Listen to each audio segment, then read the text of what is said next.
सजावट के काम तनी जल्दी जल्दी निपटा दी। महाराज जी, लड्डू के संख्या तनी और बढ़ा दी ना। लावा हमरा के चखावा। एमे मावा थोड़ा और डाल दी, एकर स्वाद निखर जाई। दूध उबल गई महारानी, चावल डाल दिए ना ना, चावल हम ही डालब। पता बा ना, मारुति के सिर्फ हमार हाथ के खीर पसंद बा। खीर ही काहे माता, आपके लल्ला आपके अतिरिक्त केहू और के हाथ के बनल भोजन पसंद ही कहाँ करेला।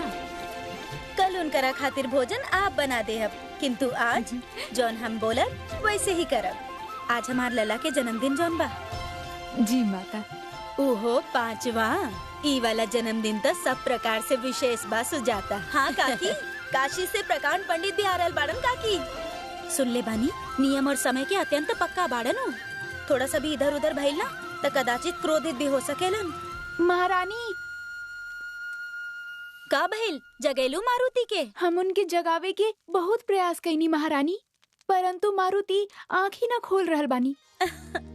उ एही से काहे कि जब तक हमार चेहरा ना देख लेवेले उनकर दिन शुरू ना होखेला। सत्य कहीं ता उनकर अध खुला नेत्र, नन्हा नन्हा हाथ, उबासी लेते उनकर सर हिलावल। सत्य कहीं ता जब तक हम उनकर चेहरा ना देखे नी ना, हमार ता दिन ही ना बनेला। सही कह रहल बानी महारानी, लागता काल्हे के बात बा। लल्ला आपके गोद में खेलत रहे और आज देखी 5 साल के हो गई। हाँ काकी, समय के तो जैसे पंख लागल बा। अच्छा सुना, आप सबके पता बा ना, आज पूजा भी बा। ये सब काम निपटा के पूजा की भी तैयारी करी। हम मारुति के जगह के आवतानी। समस्त प्रकृति लागल बा आपके जगावे में प्रभु। परंतु हम तो तबे उठब देवी जब हमार माता हमके स्वयं उठाई हैं। ऊ माता जिनकर दिन सूर्योदय से ना हमारा आँख खोले से हो खेला। मध्यम सुर में भोर पुकारे, जागो हे मारुति प्यारे, जागो हे मारुति प्यारे।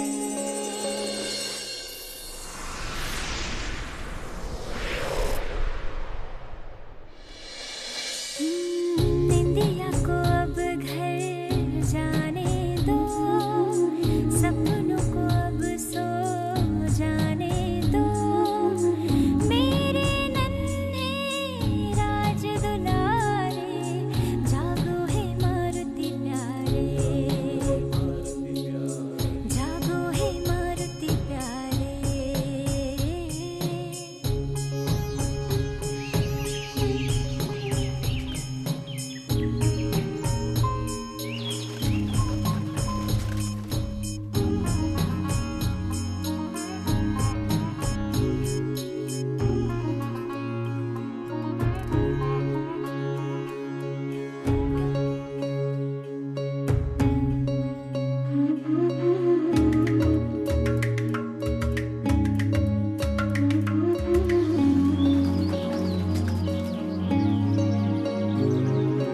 कलियां जागे मधुबन जागे, गलियां जागे आंगन जागे, जागे किरणों के उजियारे, जागो हे मारुति प्यारे, जागो हे मारुति प्यारे।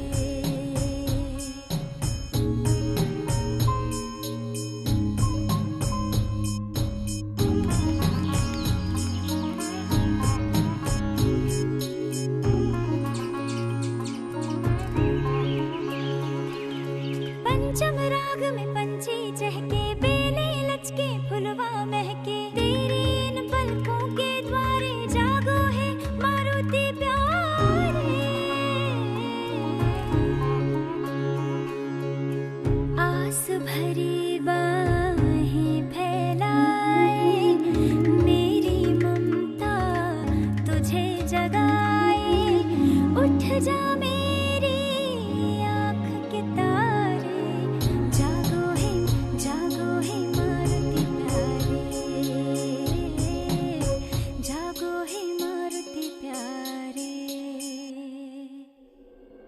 पुत्र मारुति, आपके जन्मदिन के बहुत बहुत बहुत बधाई।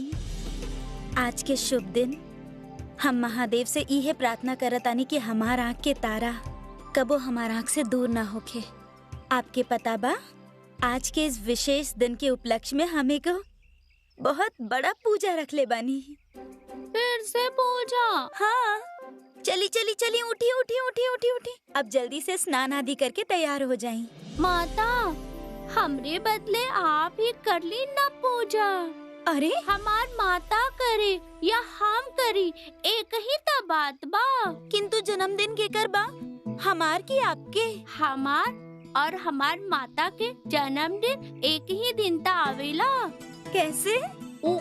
ऐसे जवना दिन आप हमके जन्म दिली, उही दिन आप हमार माता बननी। तब भइला माता और पुत्र के जन्मदिन एक ही दिन पे।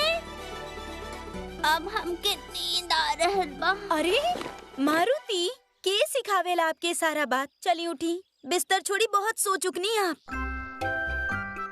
कहाँ माता, रात भर तक जागत रहनी। काहे? गोलू बोलू हमके तंग करत रहले। के बाई गोलू मोनू? मोनू ना, भोलू। भोलू? अरे माता, आपके वो वृक्ष दिख रहल बा?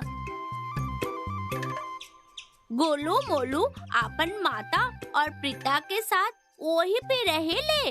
वृक्ष पर? हाँ माता, वृक्ष पे। उहे उनकर घर बा, जैसे हमनी के ई बा। अर्थात गोलू भोलू पक्षी बाड़न? नया माँ गिलहरी बाड़े और हमार मित्र भी बा। अच्छा, सारी रात दोनों चीची चीची करके लड़त रहेले। काहे खातिर? ओकर मुसली जिसलिए खाली इहे लिए। यही कारण सोना पवनी। अब हमके नींद आ रहल बा माता। मारुति, अब बस करी बहाना, शीघ्रता से जाई और तैयार हो जाई। पता बा, आज के विशेष पूजा खातिर गुरुदेव मतंग ऋषि स्वयं आ रहल बाड़न। पूजा में पूर्ण दिन चल जाई, यही से शीघ्रता कईल आवश्यक बा। दिन भर के पूजा, तब हम खेले कब जाई? आज हमार जन्मदिन बा। आज हमके मित्र के साथ खेले जाए के बा और दिन भर के पूजा हम ना कर पाई माता। मारुति, एक ही दिन के तो बात बना, और आज के दिन ना आप इधर उधर भागब और ना ही घर से बाहर चल के जाइब, समझ गई नी? हाँ माता। अब जाई, स्नान गृह में आपके नया वस्त्र भी रखल बा। शीघ्रता से तैयार होके पूजा कक्ष में प्रस्तुत हो जाई। अच्छा, हम जा रहल बानी, आप आ जाई। दिन भर के पूजा काहे? जब से मारुति के जन्म भइल बा, ऐसन लागता पृथ्वी के गति में कुछ परिवर्तन सन आ गइल बा। प्रकृति में नया रंग आ गइल बा और महायोगी शिव मुस्कुराए लगल बानी। योगी के योग के क्यों हिला सकेला, तक केवल लोभ। हमके भी लोभ हो गइल बा देवी, माता के ममता के लोभ। अब हमके सब समझ में आ रहल बा देवी कि श्री विष्णु कौना अनुभूति के बात करत रहले।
जन्मदिन के बधाई हो के मित्र।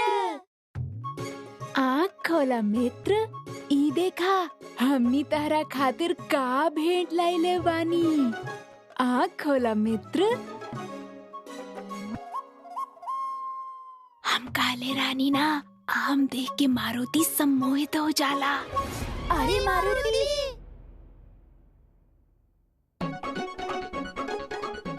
मारुति, वो कहाँ चल गए?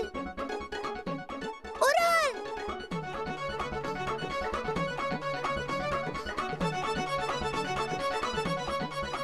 इतना तेज गति से खा रहल बा, छिलका भी खा जाए बका। आहा, कितना स्वादिष्ट आम बा। लेकिन ये आम कहाँ से लैला? एजा से 10 कोस दूर एगो उपवन बा। दूर से देखा त ऐसन लागेला कि ओकरा ऊपर पीला पीला रंग के बादल छायल बा, और पास जाके देखा त सारा वृक्ष आम से लदल बा। आम, सैकड़ा पीला पीला सुडौल रसीला आम, ऐसा नाम जैसा और कहीं न मिलेला। तो जाना लेके आवा ना, समस्या का बा? बाकी समस्या ई बा कि एगो सनकी खुसट माली उपवन के रखवाली करेला। और उपवन एगो गुप्त स्थान पे भी बा मित्र, जेकर चर्चा हमनी केहू से ना कर सकेनी। समझ गई नी। हमके शीघ्र वहाँ ले चला। वो माली के हम संभाल ले हब। तू लोग पूरा उपवन खाली कर दिया, एक भी आम बचे के ना चाहिए।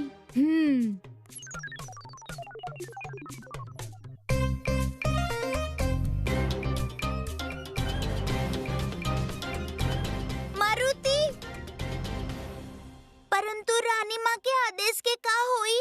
वो तो काले रानी ना कि तोरा के आज पूरा दिन पूजा में बैठे के बा। अरे हाँ, माता के आदेश के उल्लंघन तो हम कर ही न सकेनी। तो फिर हमनी के भाग्य में वो आम नहीं थे, काहे कि कल ही वो माली सारा आम तोड़ के राजा बाली के महल लेके जा रहल बा। हम कुछ सोचत बानी।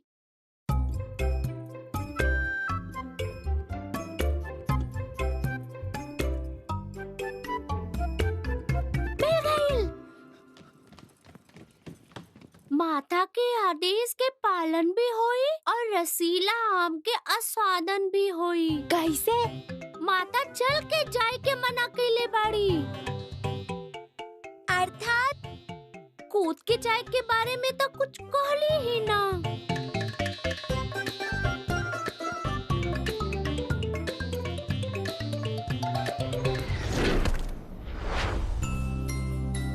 वाह मारुति, का समाधान निकाल ले बड़ा।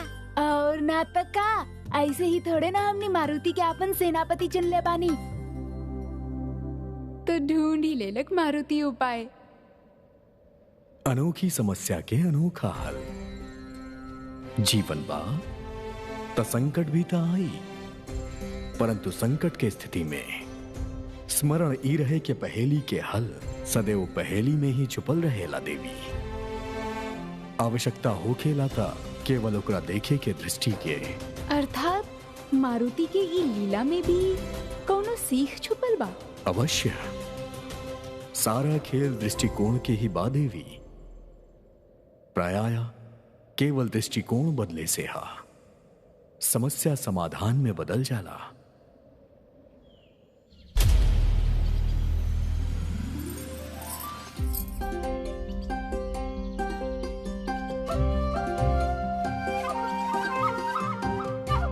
घर से बाहर निकले खातिर पहले ही दीवार फांदे के होकी। सबसे पहले हम बाहर जाइब, तू सब हमार संकेत के प्रतीक्षा करिहा। 1 2 3। चला मारुति, दिखा दा अपन गति। अरे तू लोग हुआ का कर रहल बाड़ा? जल्दी करो, वहाँ हमार स्वादिष्ट आम प्रतीक्षा कर रहल बाड़े।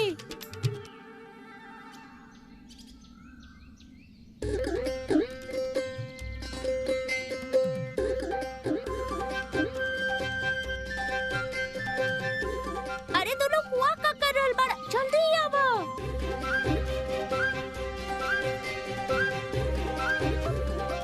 पर यहाँ तो कुछ ना बा। गोयल भैंस पानी में। मारुति, कहाँ भइल? अरे कुछ ना माता, अब यहाँ का कर रहल बानी? आपके खातिर नीम के पत्ता तोड़े आयल रहनी, किंतु आप ऐजा का करल बानी? हमार मित्र हमार जन्मदिन के उपहार लाइल रहले। अच्छा,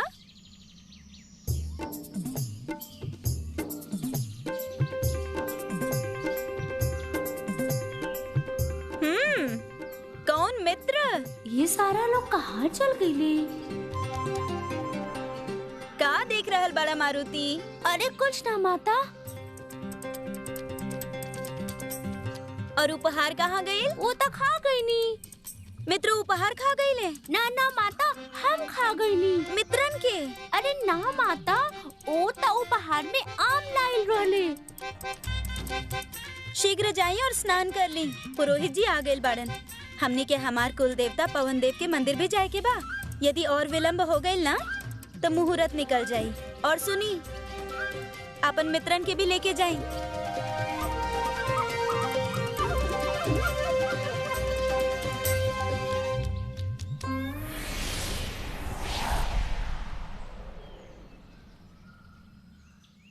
कुल देवता पवन देव के मंदिर में आप सभी के स्वागत बा।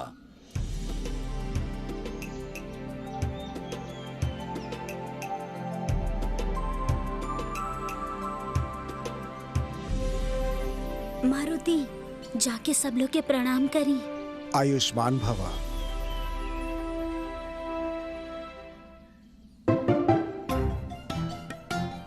इतना सारा लोग एक एक करके प्रणाम करे में तो आधा दिन निकल जाई।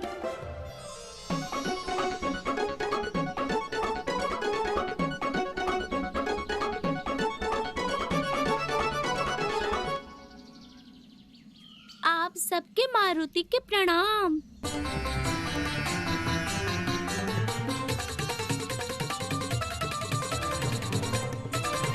दंडवत प्रणाम पुरोहित जी। यशस्वी भवा।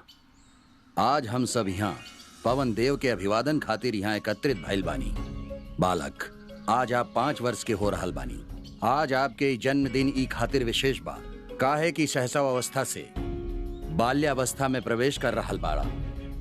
ई खातिर हम आज ई महापूजन के आयोजन कैले बानी। एकरा खातिर एगो आपके काम करे के होखी। आपके जल से भरल घड़ा आपन सर पे रख के ई पर्वत के 3 बार परिक्रमा करे के होखी।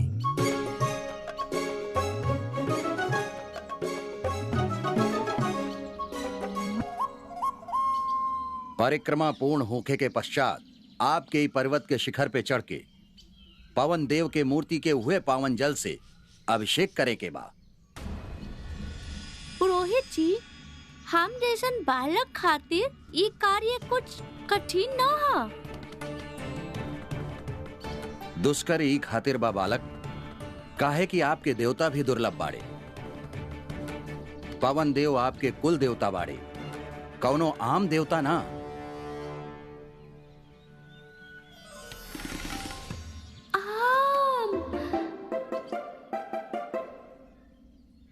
विधि प्रारंभ करी बालक।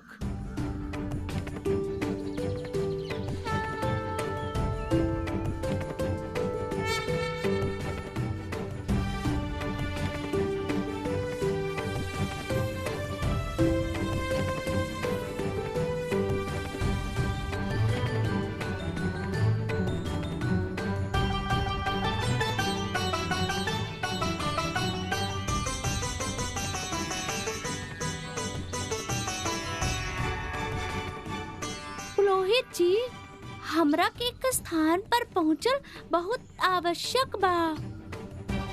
ऐसा कौन काम बा मारुति कि आपके कुल देवता के पूजन से भी अत्यंत महत्वपूर्ण बा? एगो ऐसा स्थान हम बता न सकेनी, बहुत गोपनीय बा।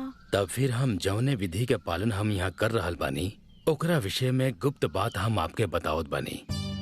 जैसे हम पवन देव के ई जल चढ़ाई, उ जल के पान करी हैं और हमनी के भेंट से तृप्त होके हमनी के प्राण वायु प्रदान करी हैं। फिर हमनी के हवन करी ले, अग्नि देव के सामग्री चढ़ावी ले, जेकरा से प्रसन्न होके उ हमके ताप प्रदान करे ले। वैसे ही हमके वरुण देव से जल मिलेला और सूर्य देव से हमके प्रकाश। ऋषिवर, जे आप वस्तु बतैले वो तो हमके भी मिलेला, बल्कि ओकरा से भी कहीं अधिक, परंतु केहू और से, वो भी ई भगवान के पूजा कैले बिना।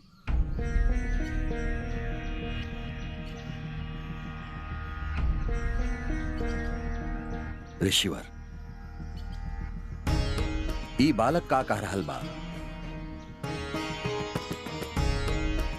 जीवन धर्म के मूलभूत आवश्यकता होखले, जे के पूर्ण करे के खातिर सब देवता हमनी के सहायता करेले, और ई बालक कह रहल बा कि ये सब चीज केहू और से मिल जाले।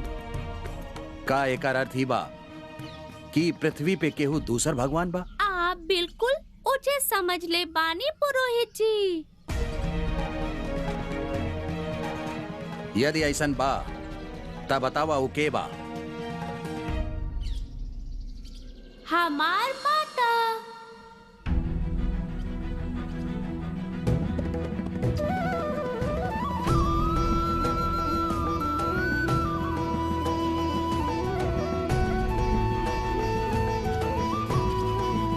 श्री गुरु चरण सरोज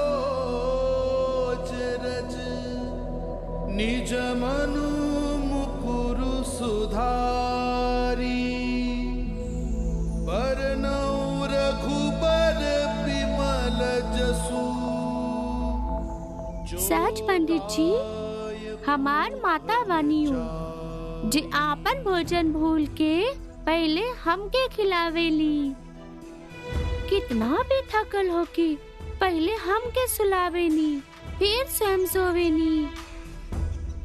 हमार माता ही तो बानी हूँ, जेकर भजन से हमार दिन आरंभ होखेला, जेकरा लोरी से हमार दिन समाप्त। हमके चोट लगेला तो उनका पीड़ा होखेला, हमार मन दुखी होखेला तो उनकर आंसू बहेला। हम हंसेनी तो वो खिलखिलानी। हमके भोजन देवे वाली हूँ, हमार प्रकाश हूँ, हमके साहस देवे वाली हूँ, हमके जीवन देवे वाली हूँ, हमार रक्षा करे वाली हूँ।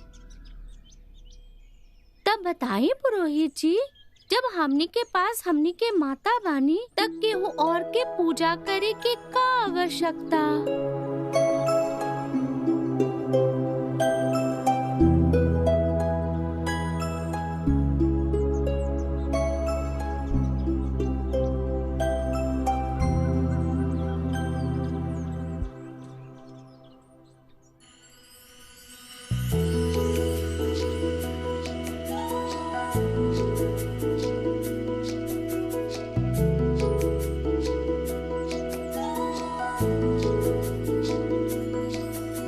सब कुछ मेरा, मेरी माँ है, माँ मेरा संसार। मेरी हर एक श्वास श्वास पे माँ का है अधिकार।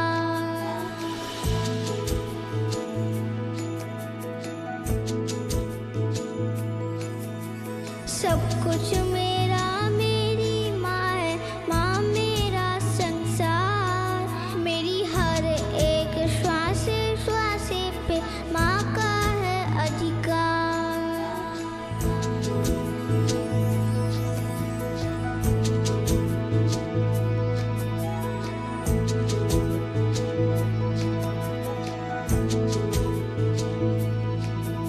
सरस्वती जैसी वाणी जिनकी, लक्ष्मी जैसी सूरत, दुर्गा की है शक्ति जिनमें पार्वती सी मूरत। सभी देवियों जैसी जिनके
ज्ञान से दृष्टि खुलेला, परंतु ज्ञानी भइला के अंधकार जब हमनी के दृष्टि पे हावी हो जाला तो हमनी के वो भी ना दिखाई देला। जे सरल बा, स्पष्ट बा, प्रत्यक्ष बा। माता और ओकर संतान के एक दूसरे के प्रति प्रेम, एकरा से बड़ पूजा संसार में का होगी।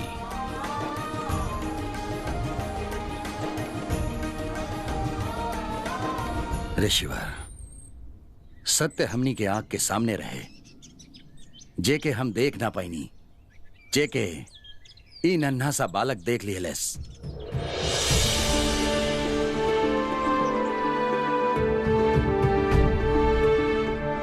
क्षमा चाहत बानी बालक, आज आप हमके वो ज्ञान दीनी जैसे हमार भक्ति और भी पवित्र हो जाई।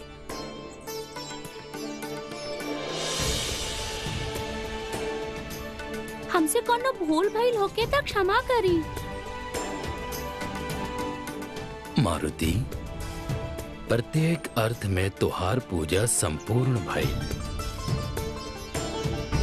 आपके अपन मित्र के साथ खेले नहीं खे जाए के, परंतु माता की अनुमति नहीं खे मिलल न गुरुदेव।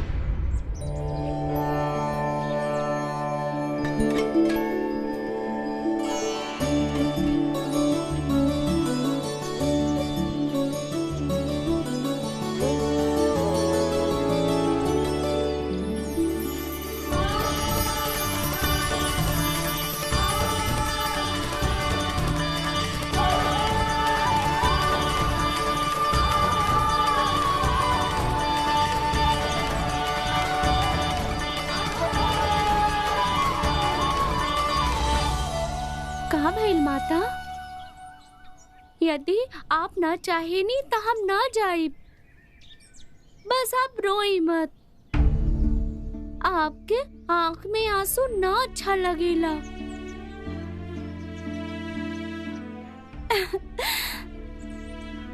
एक खुशी के आंसू बा मारुति। आपके पता बा, हमार सौभाग्य बा कि संसार के सर्वश्रेष्ठ पुत्र हमरा के मिलल बा। ओ तबा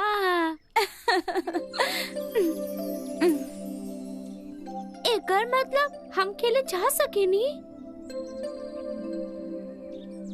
धन्यवाद माता, हम जा रहल बानी खेले। जगन मगन बंधु, ऐसे पहले माता के मन बदल जाए, शीघ्र चला।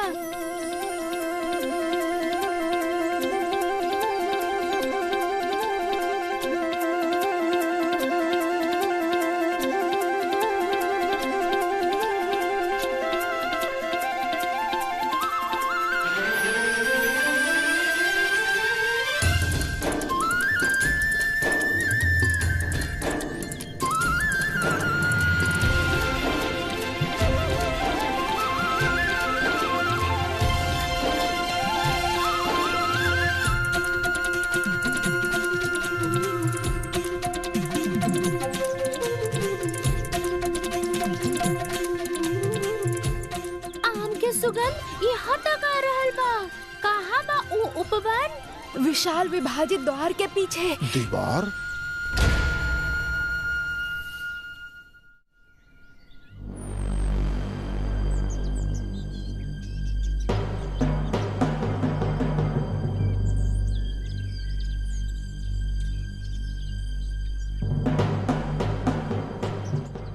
काका, आप तो हमनी के भयभीत ही कर दिले रहनी। ये आप लोग कौन दीवार के बात कर रहल बाड़न? कहीं विशाल विभाजन दीवार के बात तो नहीं कर रहल बाड़ा? आप लोगन के ओकर इतिहास पता भी बा? सुनत रहनी काका कि ऊ और राक्षस रहेले। बिल्कुल सही सुन ले बानी। हम आपके बतावत आनी एकर कथा। वानर राज के सीमा जहाँ समाप्त होखेला, ऊ बा विशाल विभाजक दीवार। और वो दीवार के दूसरा ओर रहेले राक्षस, बहुत ही खतरनाक और दुराचारी राक्षस। वो लोग कभी भी ऊ दीवार के ए तरफ ना आवेले और वानर कभी भी ओ तरफ ना जालन। जामन काका के आम के उपवन के विषय में पता चलल तो हमनी के योजना विफल हो जाई।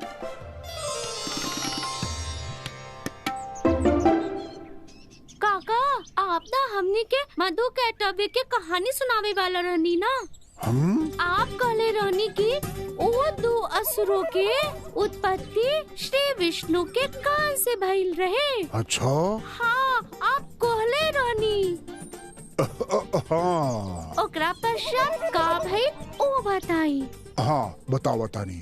लगाता जैसे जैसे हम वृद्ध हो रहल बानी हमारे स्मरण शक्ति भी धूमिल हो जा रहल बा। ना तो एक समय रहे कि एक के छलांग में संयोजन पार कर लेत रहनी। तो बच्चा लोग एक बार भगवान विष्णु अपन शेष सैया पर सुतल रहलन। फिर भइल यूं कि भगवान विष्णु के कान के महल से दो बहुत शक्तिशाली महापराक्रमी मधु और कैटअप के जन्म भइल। और वही वक्त भविष्यवाणी भइल और मधु और कैटअप के ऐसा लागल कि इता माता के मंत्र के उच्चारण हो रहल बा और उनके ऐसा लागल जैसे कि वो शक्तिशाली हो जा रहल बाड़न। फिर वो लोग जे बाड़न अचानक वहां से भागल शुरू कर देलन।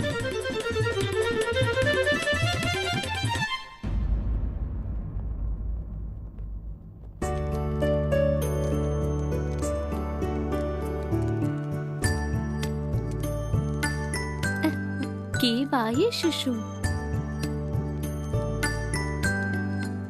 रुक जा।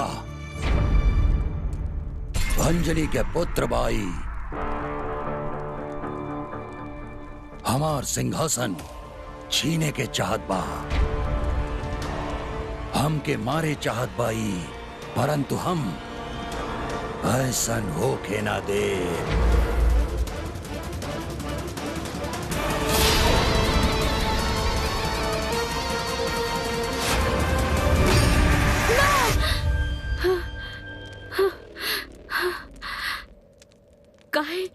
हमके बार बार स्वप्न आ रहल बा। कहा का वास्तविकता से एकर कोनो संबंध बा? ना ना। महाराज बाली के अंजनी पुत्र के प्रति द्वेष का काल्पनिक बा? अंजनी के गोद भराई के दिन महाराज बाली के जो हमार साथ व्यवहार रहे वो बड़ा विचित्र रहे। गोद भराई के ई अनुष्ठान, ई वातावरण, खास तौर से अंजनी और केसरी के देख के हमार भी मन कर रहा बा कि हमके भी एक उत्तराधिकारी चाहिए। वो दिन तो पुत्र प्राप्ति की इच्छा प्रकट कैले रहले परंतु ओकरा पश्चात वो हमसे इतना दूर दूर काहे रहे लगले। एक कर उत्तर हमके आज तक न मिलल। ऐसा प्रतीत हो रहल बा जैसे ऊ दिन से उनकर आचरण ही बदल गईल बा। आपन सिंहासन खातिर इतना मोह, इतना सुरक्षा के भावना हम उनकरा के ऐसा पहले कभी न देखनी। आपन वर्चस्व स्थापित करे खातिर उस सभी पड़ोसी राज्य से बैर कर लेनी। महारानी आप ठीक बानी ना? आपके चीख सुनाई देलस। हम ठीक बानी। महारानी आपके वस्त्र सज्जा कक्ष में रखवा देले बानी। संध्या काल में मारुति के जन्मदिन के भोज में जाए के बाना। आ सुनी महाराज बाली के कौनो समाचार? कुछ ज्ञात भइल कि रणभूमि से कब लौट रहल बानी? जी सूत्र से ज्ञात भइल बा महाराज शत्रु सीमा के भीतर प्रवेश कर चुकल बानी और युद्ध समाप्त होखे में कुछ समय लग सकेला। ठीक बा, आप जा सकेनी।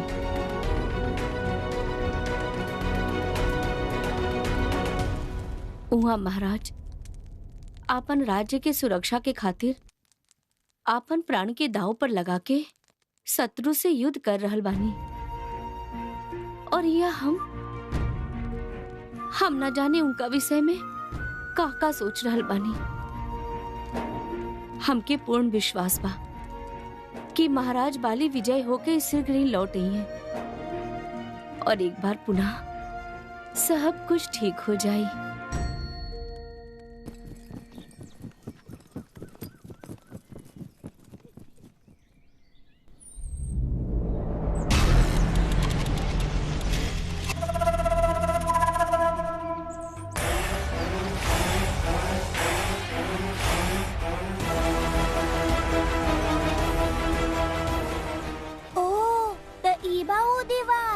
जेकरा बारे में जामन काका बताएले रहले, हमरा के तो सोच के भी भय लग रहल बा कि ओ पार राक्षस बाड़े। आपसे तो बाद में निपटब, पहले हम सुन ले बानी कि ई राक्षस बहुत भयानक और अत्याचारी होखेले। ये लोग सदा क्रोध में रहेले और ये लोग लहू से स्नान करेले। अरे ये सब काल्पनिक कथा बा।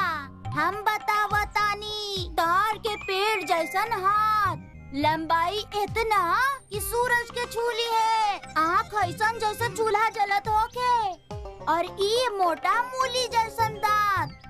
देख ला तब प्राण पखेरु उड़ जाए। तू कहाँ देख लेला? चतुर्दशी मेला में मुखिया जी एगो कहानी सुनैले रहले।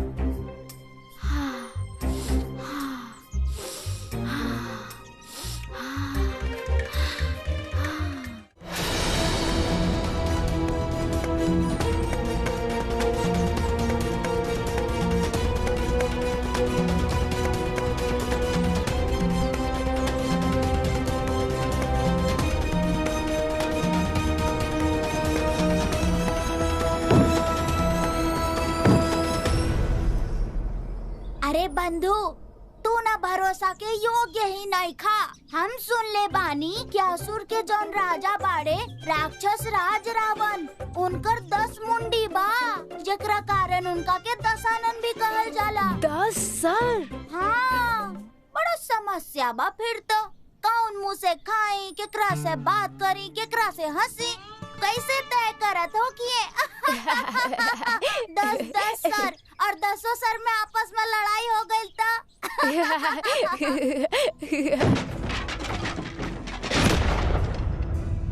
भागा भागा, राक्षस आ गए, भागा, असुर आ गए, राक्षस आ गए।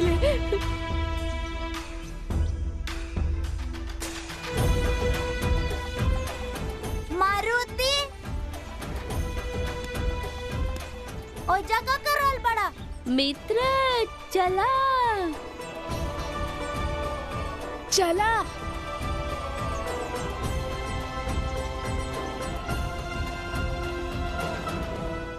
स्वामी, हमके शिव लीला प्रत्यक्ष करे के अवसर मिलल बा और हम निसंकोच कह सकेनी कि मारुति के ई बाल लीला में हमनी ऐसन रम गइल बानी कि लागत बा कि मारुति कबो बड़ा ही ना होखे।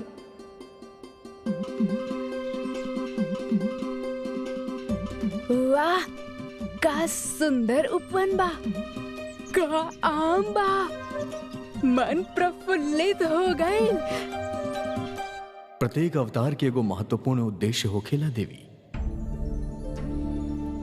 जैसे दक्ष के अहंकार के तोड़े खातिर हमके वीरभद्र अवतार लेवे के पड़ल,